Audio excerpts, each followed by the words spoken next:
South African scientists have made a major breakthrough in the fight against the 501Y.V2 COVID-19 variant.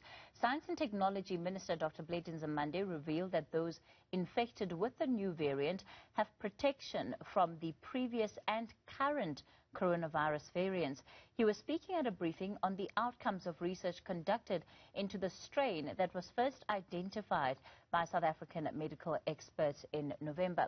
The variant has since been identified in 48 countries around the world as the virus continues to mutate. There is no doubt in my mind that with the work that our scientists are doing, we are heading in the right direction insofar as deepening our knowledge and getting closer to dealing with the enemy before us. That is why, therefore, today we have convened this to announce that we have notched another important scientific discovery, which in short is that the research done by the KwaZulu-Natal Research Innovation and Sequencing Platform, CRISP, working together with the National Health Laboratory Services, African Health Research Institute. The calendar is going to be somewhat changed. Professor Mary Metcalfe joins me now to discuss this further. Good evening, Professor Metcalfe, and thank you for your time. Firstly, we're seeing, of course, a rotational basis that has been introduced into schools.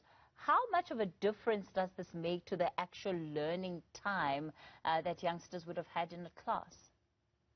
Kathy, it makes a huge difference to how much time is available both for teaching and learning. And I want to differentiate between teaching, which is a teacher in front of a class, and learning, which the learner may need to do independently at home.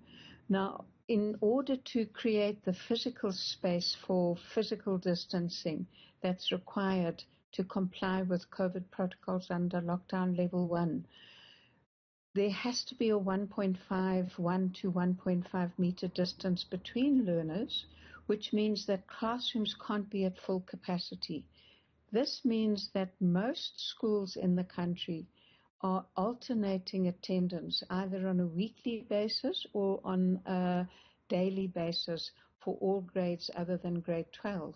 What does this mean for a grade 1 class? It means that the learner will attend one day and be at home the second day, or attend 1 week and be at home the second week. The challenge for everyone is for us to understand that being at home, it does not mean that it's a holiday. Learners need to be learning at home in order to make sure that we maximize learning opportunities. So for teachers, they need to plan their teaching in blocks of a week or two, where they identify what they're going to teach in class and what needs to be studied at home. Now, let you ask your next question, because that's a huge challenge for parents. Professor Metcalfe, we're also seeing that last year, of course, with the ECD centers not being able to fully operate, you have grade R learners who are supposed to be starting their stay into the education system. What kind of impact are you anticipating that is going to have? Orientating a learner to life in a new social institution is not simply to do with learning your ABCs. It's about adapting to an entirely new social environment, with its routines and with its practices and its social expectations. So grade R is not only an orientation into particular concepts and skills required for grade 1, but it's also an orientation to interact with others in a give and take, obeying rules in a group, contributing to group discussion, learning to take your turn. There's so much that's happening in grade 1 and grade R that have to do with learning how to be a social being in a group outside the family.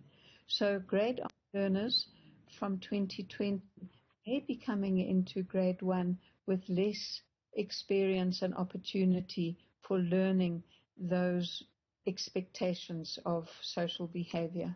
I guess there's a lot that teachers then have on their table, but I suppose even parents and guardians of young learners to ensure that they're able to adapt to this time that we are in. Education expert Professor Mary Metcalfe, thanks for your time on News at Prime.